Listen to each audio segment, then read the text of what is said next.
विद्यार्थियों, नेताजी चश्मा नामक पाठ के वीडियो लेक्चर के तीसरे भाग में आप सभी का पुनः स्वागत है। तो जैसे कि मैंने वीडियो लेक्चर के दूसरे भाग तक आपको बताया था कि किस प्रकार हालदार साहब कैप्टन चश्मे वाले को देखते हैं।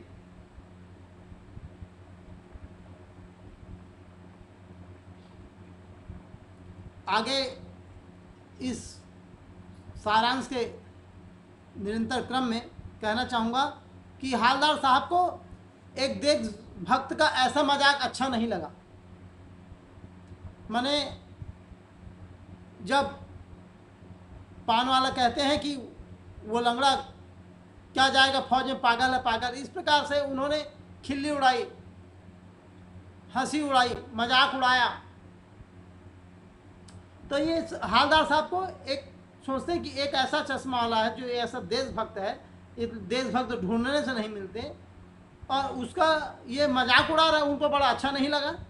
मुड़कर देखा तो जब मुड़कर देखता है तो एक बेहद बड़ा बूढ़ा मरियल सा एक लंगड़ा, सिर पर गांधी टोपी और आंखों पर काला चश्मा लगाए आ रहा था। उसके हाथ में एक छोटी सी संदूकची और दूसरे हाथ में बांस पर टंगे बहुत से चश्मे थे।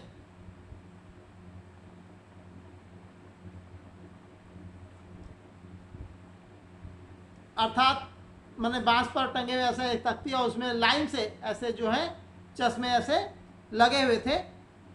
पता चलता है कि वह फेरी लगाकर चश्मे बेचता है। जब उन्होंने लोगों से पूछा तब उनको पता चला कि वो फेरी लगाकर चश्मे बेचता है। फेरी लगाना माने इधर उधर गलियों में जाकर, मोहल्लों में जाकर, कॉलोनी में जाकर, बाजारों में जाकर वो चश्मे बेचता है। तब हालदार साहब पूछना चाहते थे फिर इसका नाम कैप्टन कैसे पड़ा। फिर ये तो भाई चश्मा बेचता है, इसका नाम कैप्टन कैसे? सही बात भी है, आपके मन में भी जिज्ञासा आ रही हो बात, कैप्टन कहाँ से आ गया। परंतु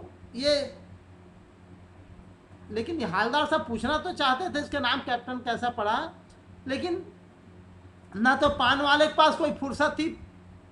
पान वाला जो है पान बनाने में उसको व्यस्त था और खुद पान खाता भी था, और ना तो कोई जीप के ड्राइवर के पास कोई समय था। उसके बाद हुआ क्या, उस दिन के बाद कोई 2 साल तक लगातार हमेशा हालदार साहब उस कस्बे से गुजरते हैं, उस चौक चौराहे से गुजरते समय आते जाते लगातार मूर्ति को देखते रहते हैं। हमेशा देखते हैं, नज़र हमेशा पड़ जाती है अनायास, चाहे अनचाहे, ना चाहते भी देख ही लेते हैं। और अक्सर देखते हैं तो और क्या पाते हैं कि सुभाष चंद्र की मूर्ति पर चश्मा कभी गोल होता था तो कभी चौकोर, तो कभी लाल, कभी काला, कभी चौड़े फ्रेम वाला। इस प्रकार कोई न कोई चश्मा जो है उसमें जरूर लगा रहता था।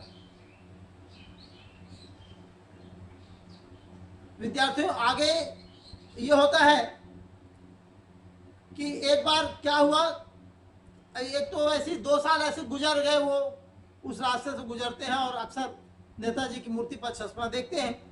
लेकिन एक बार ऐसा हुआ कि उस रास्ते जब गुजरे तो मूर्ति के चेहरे पर कोई चश्मा नहीं था। उस दिन पान वाले की तथा चौराहे के सारे दुकान बंद थी, सभी दुकान बंद थे, पूरा बाजार की दुकान बंद था। तो उनको बड़ा आश्चर्य हुआ, कौतूहल हुआ। फिर अगली बार फिर उस रास्ते से गुजरे तो आकर उन्होंने उसे रहा नहीं किया, क्या बात है भाई, सब यहाँ सारी दुकानें बंद है, न कोई मूर्ति पर चश्मा है। तब आकर अगली बार पान वाले से पूछते हैं कि इस बार मूर्ति पर चश्मा क्यों नहीं है।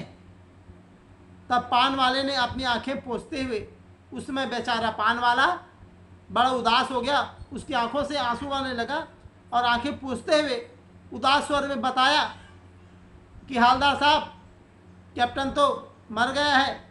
यह सुनकर हालदार साहब उदास होकर जीप में बैठकर चले गए और सोचने लगे, विचार करने लगे, चिंतन करने लगे कि उस देश का क्या होगा, उस देश के निवासियों का क्या होगा जहां के निवासी जो हैं, ऐसे देश के निवासी जो देशभक्त बलिदानियों पर, जिन्होंने हंसते हंसते प्राणों की बाजी लगा दिए हों, ऐसे देशभक्तों पर, ऐसे देश के निवासी उनके बलिदान, उनकी कुर्बानी पर हंसते हैं और स्वयं के बिकने के लिए मौके ढूंढते रहते हैं, अवसर ढूंढते रहते हैं। ऐसा करके वो विचार करने लगते हैं और खुद भी दुखी हो जाते हैं और चिंतन करते रहते हैं। तो विद्यार्थी, मैं आपको बताना चाहूँगा कि अंत समय इस नेताजी के चश्मे नामक कहानी, जो कि स्वयं प्रकाश द्वारा रचित है, बड़े कहानीकार हैं स्वयं प्रकाश जी, समकालीन कहानीकार हैं।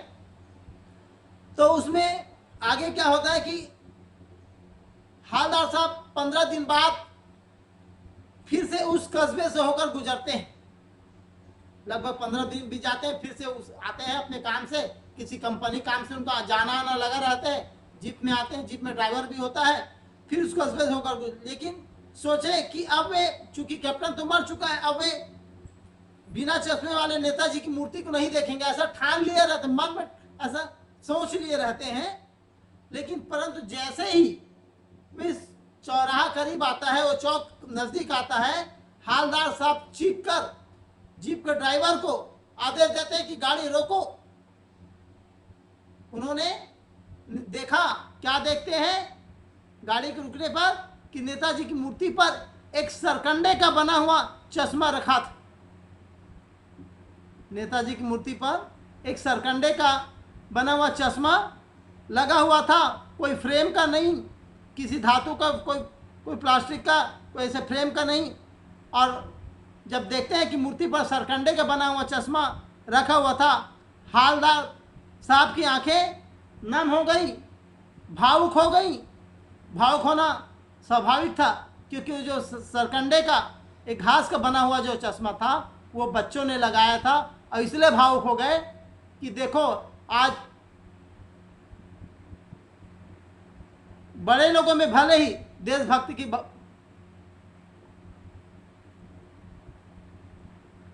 की जो भावना है वो भी बड़े लोगों में भी है निश्चित तौर पर, क्योंकि भले पान वाले ने मजाक जरूर उड़ाए थे, लेकिन जब हम देखते हैं कि कैप्टन चश्मे वाले इतने वो कई प्रकार के जीवन के संकटों का सामना करते हुए अपने जीवन यापन करते हैं, फिर भी देशभक्ति की भावना है, तो हालदार साहब की आंखें नम हो गई कि बड़े बुजुर्गों के साथ वो एक ऐसे बच्चों में भी, एक ऐसे छोटे बच्चों में भी देशभक्ति की भावना है, जो उस सरकंडे के बने चश्मे को उन बच्चों ने नेताजी की मूर्ति पर लगाया था। प्रिय विद्यार्थियों, नेताजी का चश्मा नामक पाठ के इस सारांश के तीसरे और अंतिम भाग का सफर यहीं तक। अगले इस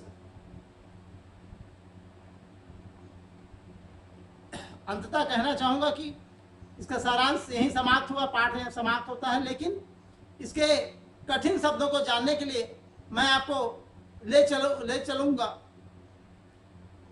पाठ्य पुस्तक पर, जहाँ पर हम देखेंगे कि नेताजी चश्मा नामक पाठ में कुछ खास ऐसे कठिन शब्द आए हैं जिनका अर्थ आपको जानना आवश्यक है। तब तक के लिए आपको धन्यवाद, आपके उज्जवल भविष्य की कामना करता हूं, और वर्तमान में फैले कोरोना महामारी से बचने के लिए आप घर में रहें, सुरक्षित रहें। इन्हीं उम्मीदों के साथ नमस्कार, आदाब।